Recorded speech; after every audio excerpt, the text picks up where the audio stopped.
ओम शांति। ओम शांति। आज की तारीख है 16 मई 2022। साकार महावाक्य। बाबा कहते, मीठे बच्चे, तुम ईश्वरीय फैमिली के हो। तुम ईश्वरीय फैमिली के हो। ईश्वरीय फैमिली का लॉ है, माना नियम है, भाई भाई हो रहना। ईश्वरीय फैमिली का लॉ माना नियम है, भाई भाई हो रहना। ब्राह्मण कुल का लॉ है, भाई बहन हो रहना। इसलिए विकार की दृष्टि हो नहीं सकती। बाबा कहते, मीठे बच्चे, तुम ईश्वरीय फैमिली के हो। ईश्वरीय फैमिली का लॉ है, माना नियम है, भाई भाई हो रहना। ब्राह्मण कुल का लॉ है, भाई बहन हो रहना। इसलिए विकार की दृष्टि हो नहीं सकती। दो प्रश्न। पहला प्रश्न, ये संगम युग कल्याणकारी युग है, कैसे?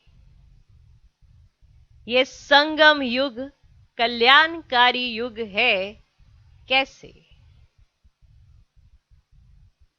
उत्तर, इसी समय बाप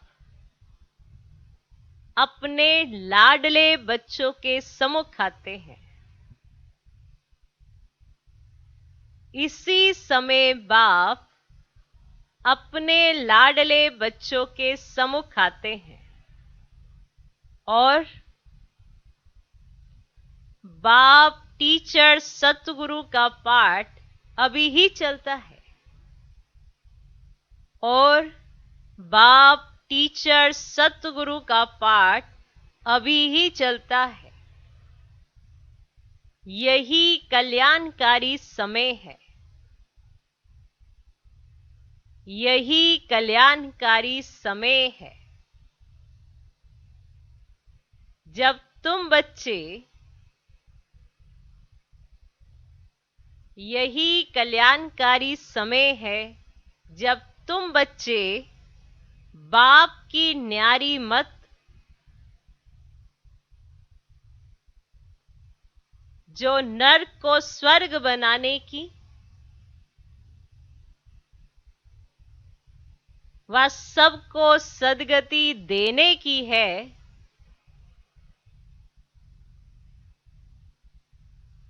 उस श्रीमत को जानते और उस पर चलते हो। यही कल्याणकारी समय है जब तुम बच्चे बाप की न्यारी मत, जो नर्क को स्वर्ग बनाने की व सबको सदगति देने की है, उस श्रीमत को जानते और उस पर चलते हो। दूसरा प्रश्न, तुम्हारा सन्यास सतो प्रधान सन्यास है, कैसे? उत्तर, तुम बुद्धि से इस सारी पुरानी दुनिया को भूलते हो। तुम बुद्धि से इस सारी पुरानी दुनिया को भूलते हो। तुम इस सन्यास में सिर्फ बाप और वर्षे को याद करते। तुम इस सन्यास में सिर्फ बाप और वर्षे को याद करते, पवित्र बनते और परहेज रखते। पवित्र बनते और परहेज रखते, जिससे देवता बन जाते। पवित्र बनते और परहेज रखते, जिससे देवता बन जाते हो। उनका सन्यास हद का है, बेहद का नहीं। तुम्हारा सन्यास सतो प्रधान सन्यास है कैसे? उत्तर, तुम बुद्धि से सारी पुरानी दुनिया को भूलते हो। तुम इस सन्यास में सिर्फ बाप और वर्षे को याद करते, पवित्र बनते और परहेज रखते, जिससे देवता बन जाते हो। उनका सन्यास हद का है, बेहद का नहीं। आज का गीत है, भोलेनाथ से निराला और कोई नहीं। ओम शांति। पहले पहले बाप बच्चों को समझाते कि अपने को आत्मा समझ बाप को याद करो।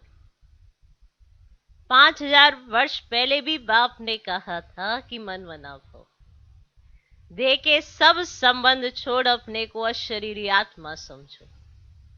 सभी अपने को आत्मा समझते हो? अपने को कोई परमात्मा तो नहीं समझते हैं। गाते भी हैं पाप आत्मा, पुण्य आत्मा, महान आत्मा। महान परमात्मा नहीं कहा जाता। आत्मा पवित्र बनती है तो शरीर भी पवित्र मिलता है। खाद आत्मा में ही पड़ती है। बाप बच्चों को युक्ति से बैठ समझाते हैं। ये तो जरूर है कि आत्मा रूप में हम सब भाई भाई हैं, और शरीर के संबंध में आए तो भाई और बहन है। अब कई युगल बैठे हैं, उन्हों को कहें कि अपने को भाई बहन समझो तो बिगड़ पड़े। परंतु ये लॉ समझाया जाता है कि हम सब आत्माओं का बाप एक है तो भाई भाई हो गए। फिर मनुष्य तन में आते तो प्रजापिता ब्रह्मा द्वारा रचना रचते हैं, तो जरूर उनकी मुख वंशावली आपस में भाई बहन ठहरे। सब कहते भी हैं कि परम पिता परमात्मा तो बाप है इस स्वर्ग का रचयिता। हम उनके बच्चे हैं तो क्यों ना हम स्वर्ग के मालिक बने। परंतु स्वर्ग तो होती ही है सतयुग में। हम उनके बच्चे हैं ना, तो स्वर्ग के मालिक बनेंगे ना। और स्वर्ग कहाँ होती है? सतयुग में। ऐसे नहीं कि बाप कोई नई सृष्टि आकर रचते हैं, तो बाप तो आकर पुरानी को नया बनाते हैं, अर्थात इस विश्व को बदलते हैं।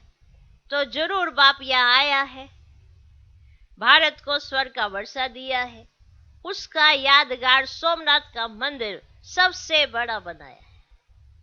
बरोबर भारत में एक देवी देवता धर्म था और कोई धर्म नहीं था, और सभी बाद में वृद्धि हुए।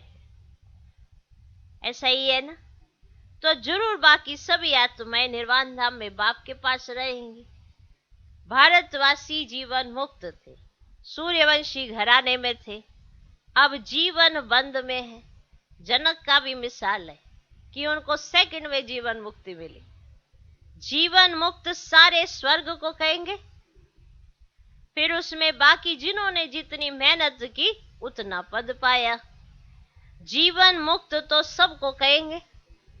तो जरूर मुक्ति, जीवन मुक्ति दाता एक सतगुरु होना चाहिए, परंतु ये किसको पता ही नहीं है। अभी तो सब माया के बंधन में है। कहा जाता है कि ईश्वर की गति मत न्यारी, उनकी है श्रीमत। अब आते हैं जरूर, पिछाड़ी में सब कहेंगे कि अहो प्रभु, तुम अब कह रहे हो ना कि अहो प्रभु तेरी इस नर को स्वर्ग बनाने की गत बड़ी न्यारी है। तुम जानते हो फिर से हम सहज राजयोग सीख रहे हैं। कल पहले भी संगम पर ही सिखलाया होगा ना। तो बाप खुद कहते लाडले बच्चों, क्या कहते हैं? लाडले बच्चों, मैं तुम बच्चों के लिए ही सम्मुख आया हूं। वह सुप्रीम बाप भी है, वो सुप्रीम टीचर भी है, नॉलेज देते हैं, और कोई भी इस सृष्टि चक्र की नॉलेज दे ना सके। इस सृष्टि चक्र के आदि मध्य अंत व वर्ल्ड की हिस्ट्री ज्योग्राफी को कोई नहीं जानते। परम पिता परमात्मा स्थापना और विनाश का कार्य कैसे कराते हैं ये कोई भी जानते नहीं। तुम बच्चे अब जान गए हो। मनुष्य से देवता किए, अब यह महिमा उनकी है। मूत पलीती कपड़ धोए। अब हरेक अपने से पूछे, अब अपने से हर एक पूछे कि हम उत्पलिति हैं व पवित्र है। अकाल तख्त है ना, अकाल मूरत उनका तख्त कहाँ है? वह तो जरूर परम धाम अथवा ब्रह्म तत्व है। हम आत्माएं भी वहां रहती हैं, उनको भी अकाल तख्त कहा जाता है। वहां कोई आ ना सके। उस स्वीट होम में हम रहते हैं, बाबा भी वहां रहते हैं। बाकी कोई वहां तख्त व कुर्सियां आदि रहने के लिए नहीं है। कुर्सियां नहीं है वहां। वहां तो अशरीर ही है ना। तो समझाना चाहिए कि सेकंड में जीवन मुक्ति मिलती है, अर्थात लायक बनते हैं। बाप कहते हैं कि शिव बाबा को याद करो, विष्णुपुरी को याद करो। अभी तुम ब्रह्मापुरी में बैठे हो। कहाँ बैठे हो? ब्रह्मा की संतान हो और शिव बाबा के बच्चे भी हो। अगर अपने को भाई बहन नहीं समझेंगे तो काम विकार में चले जाएंगे। अब यह है ईश्वरीय फैमिली। पहले तुम बैठे हो, दादा भी है, बाबा भी है और तुम बच्चे भी हो। तो तुम हुए शिव बाबा की ब्रह्मा द्वारा संतान, शिव के पोतरे ठहरे। सुन रहे हो पोतरो? फिर मनुष्य तन में है तो बहन भाई हुए। इस समय तुम बहन भाई प्रैक्टिकल में हो ना। तो ये ब्राह्मणों का कुल है। ये बुद्धि से समझने की बात है। जीवन मुक्ति भी सेकंड में मिलती है। बाकी मर्तबे तो बहुत है, बहुत है ना मर्तबे। अब राजधानी स्थापित होती है तो मर्तबे तो बहुत हो। वहां दुख देने वाली माया तो होती ही नहीं। ऐसे नहीं कि सतयुग से लेकर कलयुग तक रावण को जलाते रहेंगे। जो कहते हैं कि परंपरा से जलाते आते, ये असंभव है। स्वर्ग में असुर कहां से आए? फिर तो वो स्वर्ग का ही ना जाए। बाप ने कहा है कि ये आसुरी संप्रदाय है, फिर उनका नाम रख दिया है ना, अकासुर, बकासुर। अब कहते हैं कृष्ण ने गाय चराई, ये भी पाठ चला है। शिव बाबा की गाय तुम ठहरी ना, तो तुमको तो चरा ही रहे हैं। तो ये भी पाठ बजा है। कृष्ण ने गाय चराई, अब ये भी पाठ चला है। शिव बाबा की गाय तुम ठहरी ना। शिव बाबा सबको ज्ञान घास खिलाते हैं, खाओ। रोज सुबह सुबह ज्ञान घास खाओ। घास खिलाने वाला, परवरिश करने वाला वह है। तो खा रहे हो क्या? ज्ञान घास। मनुष्य मंदिरों में जाकर देवताओं की महिमा गाते कि आप सर्वगुण संपन्न और हम पापी नीच, ऐसे गाते हैं। अपने को देवता कह ना सके तो हिंदू कह देते हैं। अब असूल नाम भारत है, तो गीता में भी है यदा यदा हि धर्मस्य। अब गीता में हिंदुस्तान तो नहीं कहा है। अब यह है भगवानुवाच। भगवान एक निराकार है जिसको सब जानते हैं। स्वर्ग में है सब दैवी गुण वाले मनुष्य। अब उन्हों को ही 84 जन्म लेने हैं तो जरूर स्वर्ग से नरक में आएंगे कि नहीं आएंगे? 84 जन्म लेने हैं तो ऊपर से तो नीचे उतरेंगे। तो आप पे पूज्य, आप पे पुजारी, तो उनका भी अर्थ होगा ना। तो नंबर 1 पूज्य श्री कृष्ण है। अब किशोर अवस्था को सतो प्रदान कहा जाता है, बाल अवस्था को सतो, अब युवा है रजो और वृद्ध है तमो। सृष्टि भी सतो रजो तमो होती है। अब कलयुग के बाद फिर सतयुग आना चाहिए। तो बाप आते ही है ना संगम पर। अब यह है मोस्ट कल्याणकारी युग, है ना। ऐसा युग कोई और हो ही नहीं सकता। सतयुग से त्रेता में आए, उनको कल्याणकारी नहीं कहेंगे क्योंकि 2 कला कम हुई, तो उनको कल्याणकारी युग कैसे कहेंगे? फिर द्वापर में आएंगे तो और कला कमती हो जाएगी। तो ये कल्याणकारी युग नहीं रहा। कल्याणकारी यह संगम युग है, जबकि बाप खास भारत को और आप सबको गति सदगति देते हैं। अभी तुम स्वर्ग के लिए पुरुषार्थ कर रहे हो। बाप कहते हैं कि यह देवी देवता धर्म भी सुख देने वाला है। तुम अपने धर्म को भूल गए हो, तब और धर्मों में घुस जाते हो। वास्तव में तो तुम्हारा धर्म सबसे ऊंचा है। अब फिर तुम वही राजयोग सीख रहे हो तो श्रीमत पर चलना पड़े। बाकी सब है आसुरी रावण मत पर। सब में 5 विकार है। उनमें भी पहला है अशुद्ध अहंकार। बाप कहते हैं दे अहंकार छोड़, देही अभिमानी बनो, अशरीरी भव। तो मुझ बाप को भूल गए हो। यह भी भूल भुलैया का खेल है। कहीं फिर कहते नीचे गिरना ही है तो फिर पुरुषार्थ क्यों करें, कहीं ऐसे भी कहते हैं। अरे पुरुषार्थ नहीं करेंगे तो स्वर्ग की राजाई कैसे मिलेगी। ड्रामा को भी समझना है। ये एक ही सृष्टि है जिसका चक्र फिरता है। सत्य आदि सत्य है भी सत्य, होशी भी सत्य। अब कहते भी है वर्ल्ड की हिस्ट्री ज्योग्राफी रिपीट होती है, तो कब शुरू होगी, कैसे रिपीट होगी, उसके लिए तुम पुरुषार्थ करते हो। बाप कहते हैं फिर से तुमको राजयोग सिखलाने आया हो। तुम भी सीखते हो, राजाई स्थापन होगी। यादव कौरव खत्म हो गए और जय जयकार हो गई। फिर मुक्ति, जीवन मुक्ति के दरवाजे खुल जाते हैं। नहीं तो तब तक दरवाजा बंद रहता है।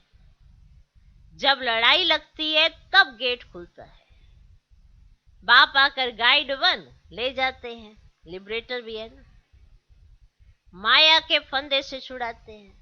गुरुओं की जंजीरों में बहुत फंसे हुए हैं। बहुत डरते कि कहा गुरु की आज्ञा ना मानी ना तो कुछ श्राप ना मिल जाए। अरे आज्ञा तो तुम मानते ही कहां हो। वह निर्विकारी पवित्र और तुम विकारी अपवित्र। गुरु में मनुष्यों की कितनी भावना रहती है ना। क्या करते कुछ भी पता नहीं। भक्ति मार्ग का प्रभाव है। अब तुम समझो सियाने बने हो। देखो कितनी भावना होती है। मजाल है कि गुरु को आंख उठा के भी वो देख ले, या उनके कथन को चिंतन में भी लाए कि ये सही है गलत है, सब सत्य है। ज्ञान नहीं होता। कितनी भावना रखते हैं। और अभी तुम बच्चे क्या बन गए हो, समझो सियाने बने हो। तुम जानते हो कि ब्रह्मा विष्णु शंकर है सूक्ष्म वतनवासी। उसमें भी ब्रह्मा सो विष्णु का पाठ का यहाँ है ना। और शंकर को यहाँ आने की दरकार ही नहीं। अब यहाँ है जगदम्बा, जगत पिता, और तुम बच्चे। फिर इतनी भुजा वाली देवियां अधिक बनाते हैं ना। कितना बाबा समझाते हैं, कितनी सारी भुजाओं वाली बनाते हैं। तो बाबा कितना समझाते हैं। देखो क्या बनाए, अथाह चित्र बैठकर बनाते हैं। अब ये सब चित्र है भक्ति मार्ग के लिए। मनुष्य तो मनुष्य ही है ना। है 4 भुजा है, 8 भुजा है।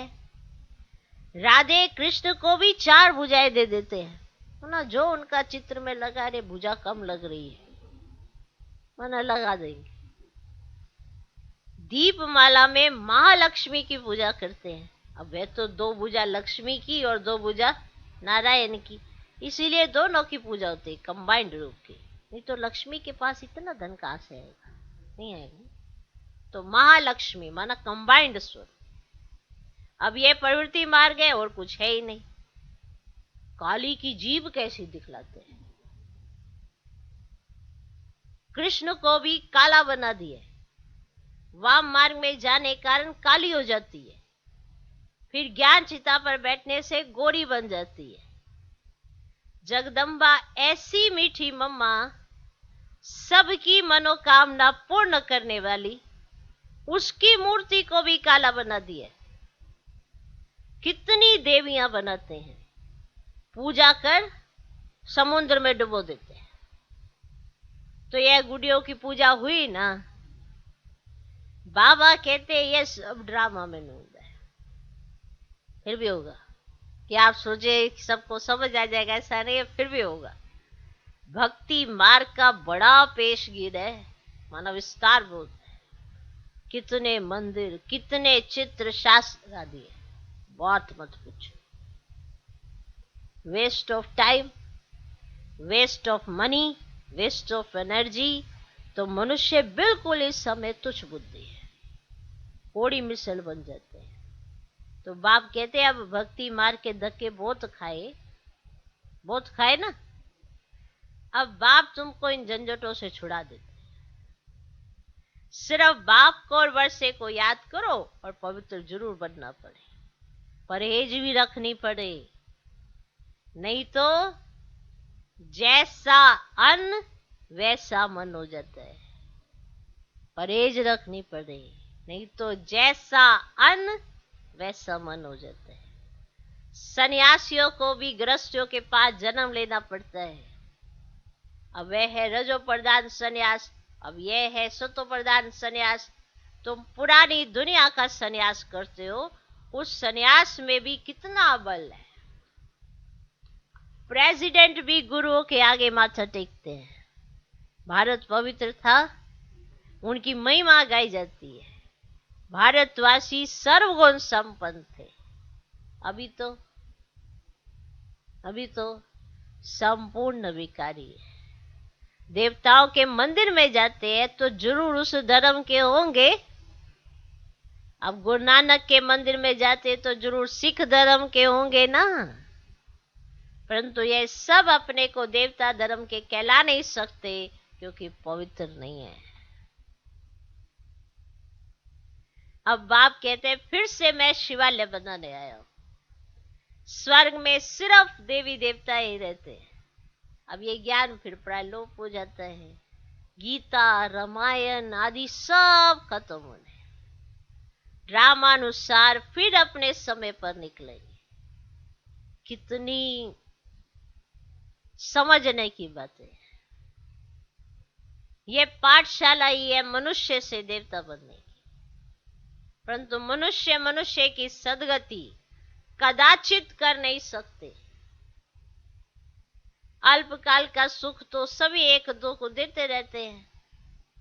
अब यहां है अल्पकाल का सुख और बाकी दुख ही दुख है, और सत्य में दुख का नाम ही नहीं है बच्चे।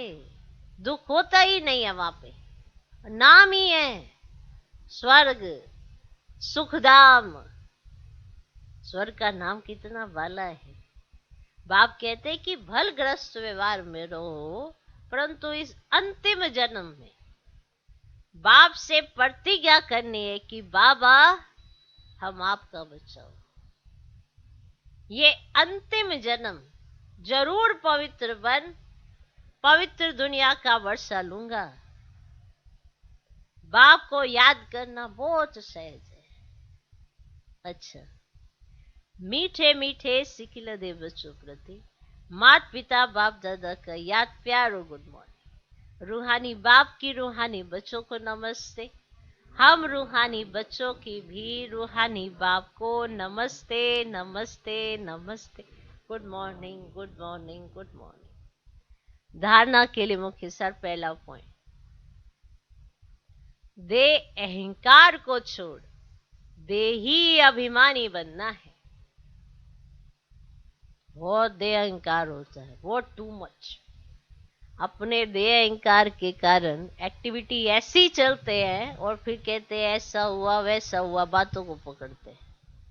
अहंकार आया, उस पर ध्यान दो कि उससे कैसे बचना है। से दे अहंकार को छोड़ दे ही अभिमानी बनना है।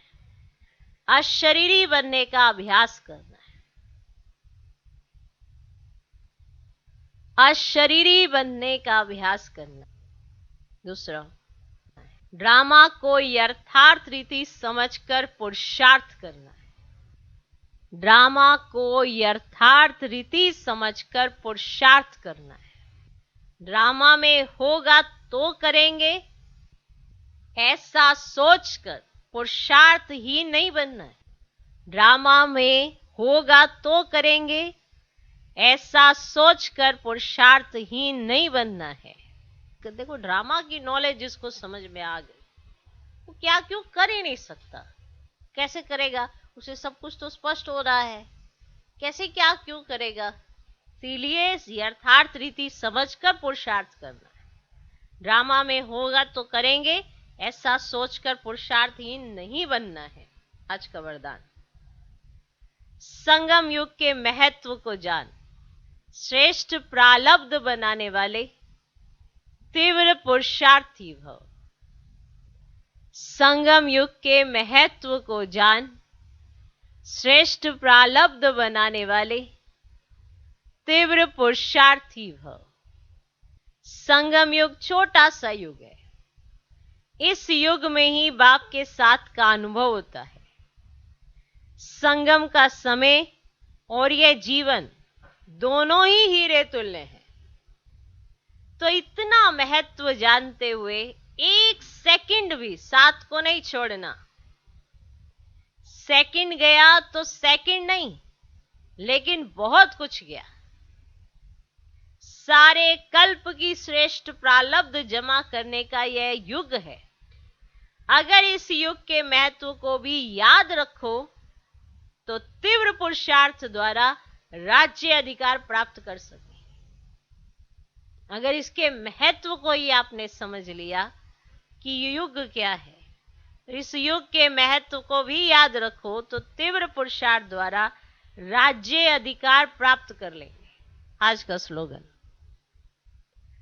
सर्व को स्नेह और सहयोग देना ही विश्व सेवाधारी बनना है।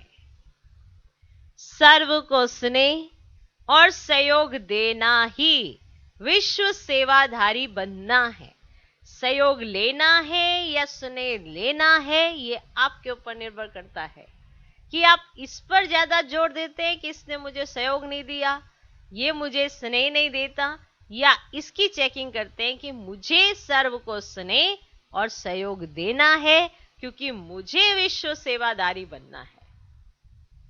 ओके, ओम